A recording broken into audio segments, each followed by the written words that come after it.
Now the next person, and I'm hoping we've got sound, let's make sure we have, is someone that I met for the first time in Platinum. And to introduce him, hopefully this will play, fingers crossed.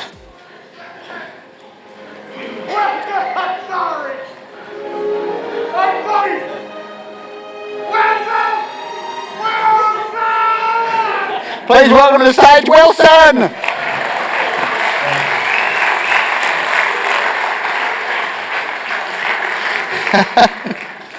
Oh, we've had a long history with that Wilson, calling him around on job sites. Hey fella, here you go. So, where did you meet Dibna? I was unemployed 5 years ago, so basically I was looking to replace my work income. So I want an income to replace my job. And you were in IT? I was in IT and I don't want to go back there. You didn't want to go back, definitely. So you went up, you turned up, you had a couple of light bulb moments when you saw Dibna. Very much so, yes. In fact, this is it. This is my life going forward. Yep. So you've come on, you've joined in, you said, I'm going to have a good crack at this. Yes, I'm a slow learner. I sort of sat back, listen, I understand it, but sort of really didn't do much. So you thought, these are a snapshot of the properties that we're going to go through today, and you've had success in, especially in the USA. One of the first things you do is you say you want to go along and you do want to do a joint venture and you do a renovation. Now, you've not really ever done a big renovation, but this one's a pretty big one. Yeah, right. Because you sold, so what, at that point you sold your home and you had a chunk of cash to go. Because I got some cash, so I want to invest this, I want a job in property, but for me.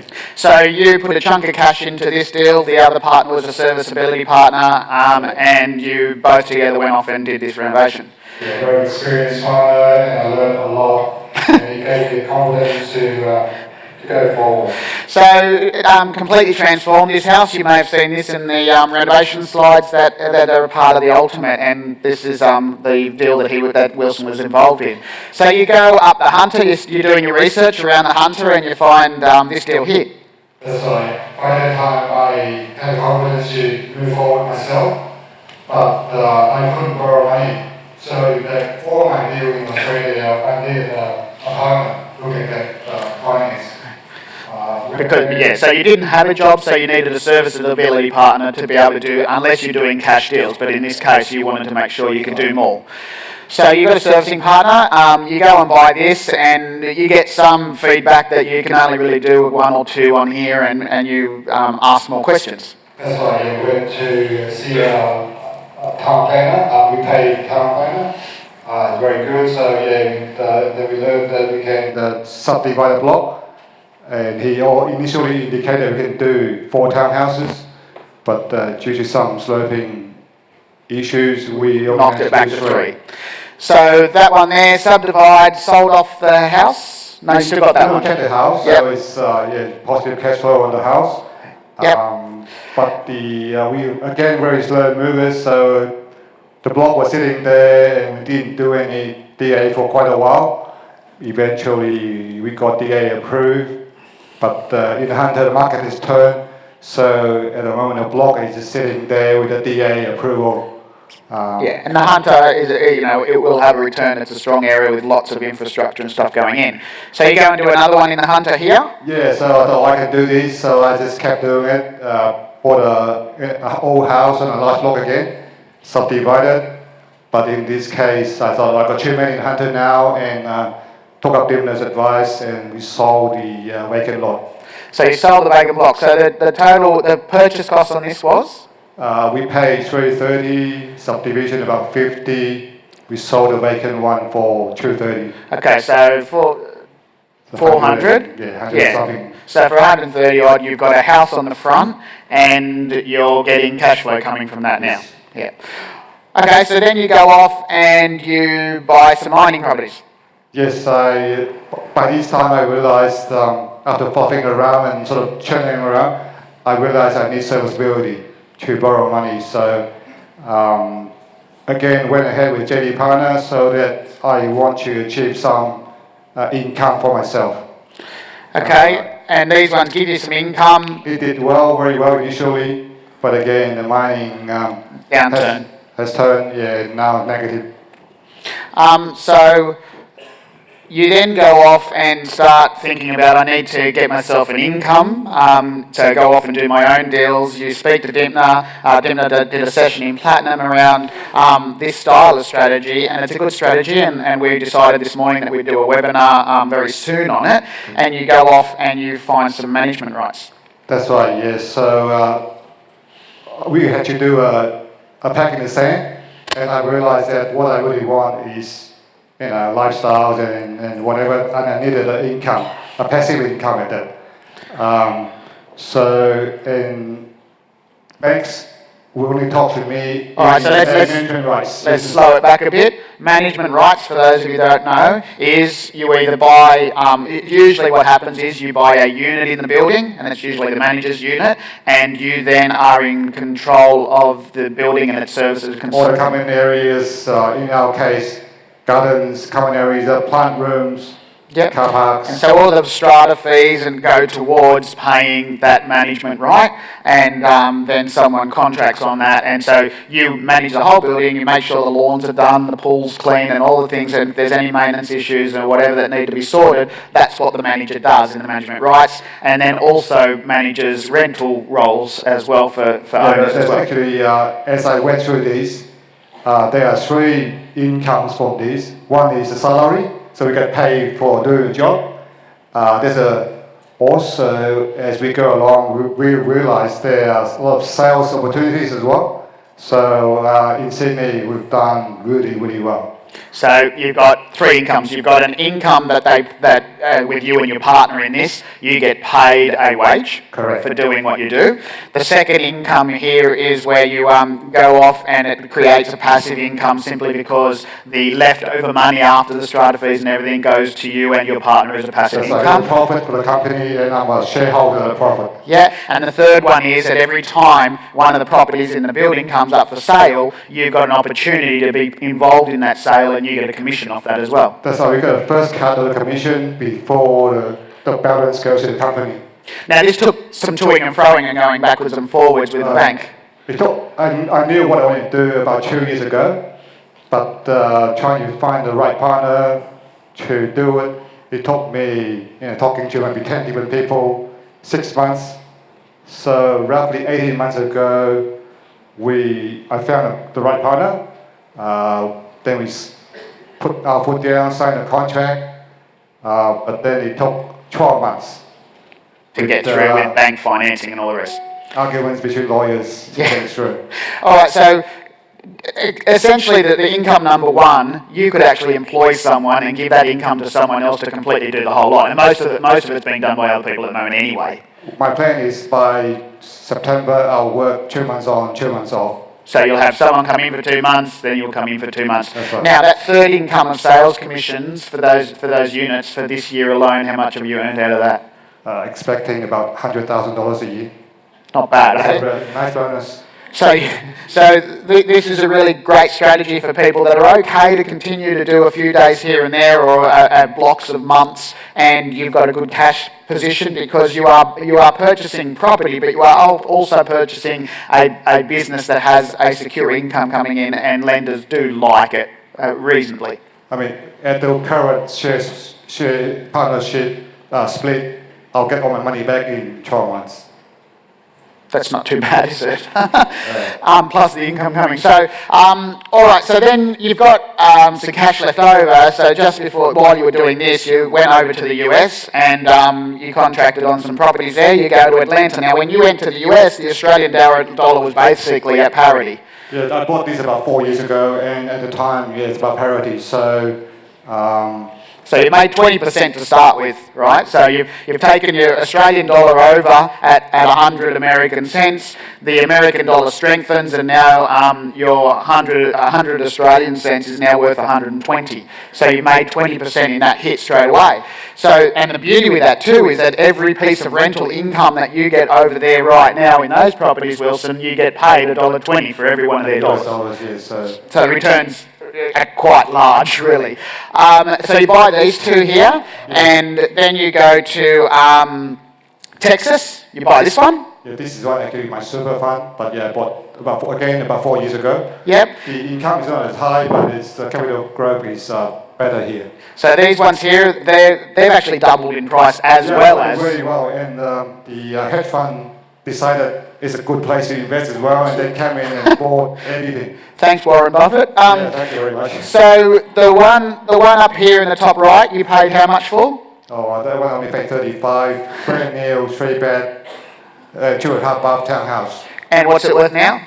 About $80,000. And this one here? I paid 60, now 110. And this one here? Paid 145, worth 170 now. And then you went off and you went to Pittsburgh, and I've actually been through a couple of these myself.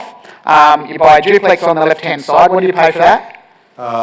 Cost and purchase only at 16,000, but 16,000, right? And rehab? Rehab probably added up to about 90,000 in total. So those are about $105,000. A duplex, half a duplex across the road, sold recently. On the market, not sold yet, but on the market for 245.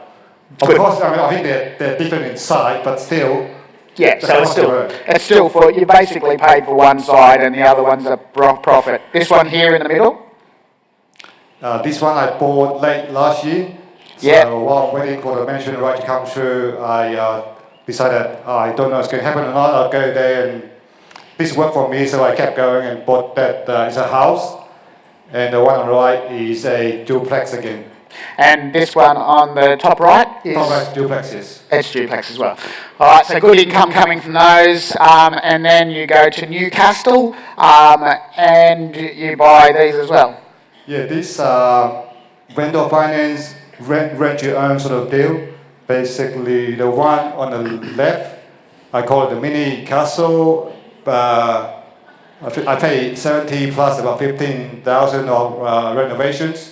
So 85. So you paid 85 for it? And I sold it for 170 on a 30-year finance. So you sold it for 170. So paid $85,000, has on-sold it for 170, but actually doesn't get the money up front. No. What you get is a weekly income. I get 4,000 up front and 1,100 roughly per month. A month. So the house that's being given away today is set up in this manner. You buy it, you're getting it for free, but for Wilson, $85,000 is what you pull out of your pocket and you put on the table, and that purchases the property. You go and find someone that's wanting to buy it, you sell it to them for $170,000. They give you $4,000 up front. So it's cost him $81,000, and then over the next term of 30 years, the $170,000 is going to be paid to Wilson. At any time during that time, they can go and finance out of it and pay Wilson back his money, but he'll still get $170 in total over the 30 years, and at the end of 30 years, the property won't be his. Correct. If they default, start again. You find another buyer, yes. All right? Everyone okay with that? Understand? Great. Okay, so let's look at where you're up to at the moment. So you've got all the properties there that have gone through.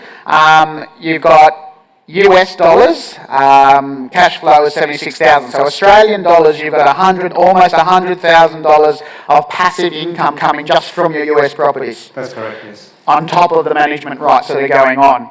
Correct. So your passive income from your management rights is with the US properties about $180,000. All your properties about $180,000. I didn't realize that. I thought I'm a working partner, I have to earn this. But when I was doing these presentations, I think I didn't have to do anything. This still comes in because my partner actually gets 190 for doing nothing. Yeah. So for you, your income previously, before you got retrenched, was not as high as that. No. So that's pretty good, isn't it? Yeah, so I think that I'm pretty much achieve what I wanted to achieve. So, like Jeremy is saying, what next, really? So I believe, let's keep on going, we've got a few more. More important things than property.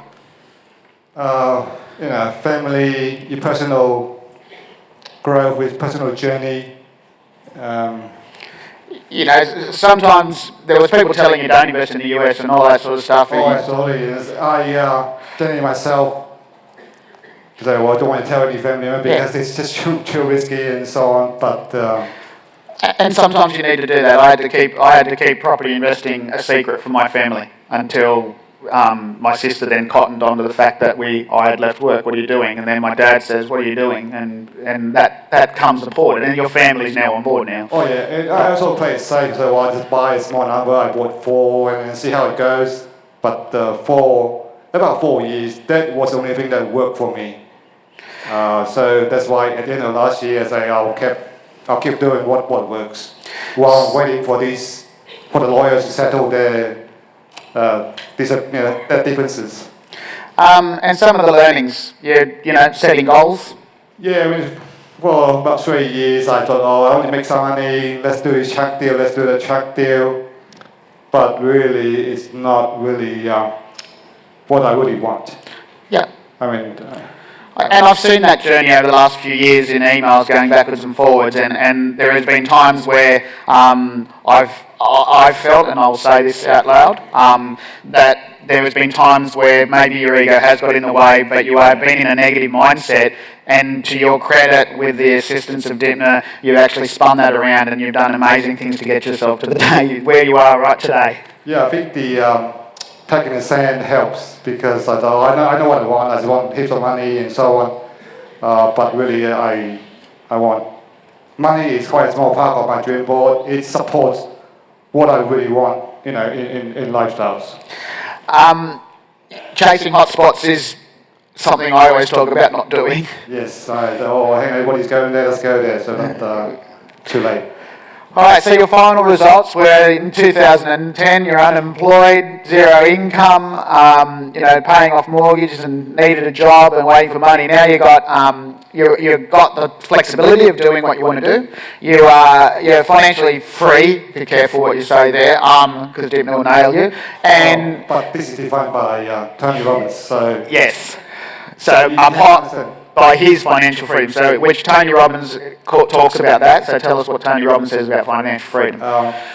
More than your income, and it's got more than your income, and there's money for do the luxury things that you want to do. Yeah. On top of your existing income. So you're doing pretty well. Just to look at that slide there, I think he needs a massive, massive applause. Thank you.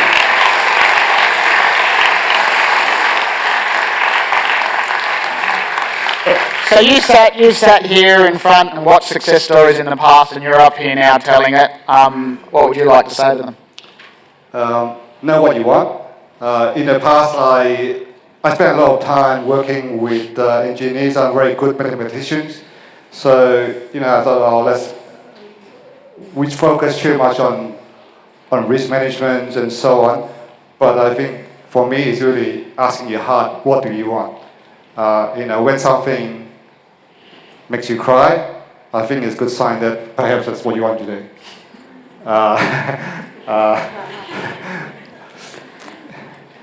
So yeah, like you, Ian, actually, property is. I'm not too fast about properties. Property give me the power, the money to do what I want to do. I came to Australia as a refugee nearly 40 years ago. I came here with nothing. Australia has given me lots, so I want to give back to Australia. I don't know what to do yet, but that's what I want to do. Thank you, Wilson.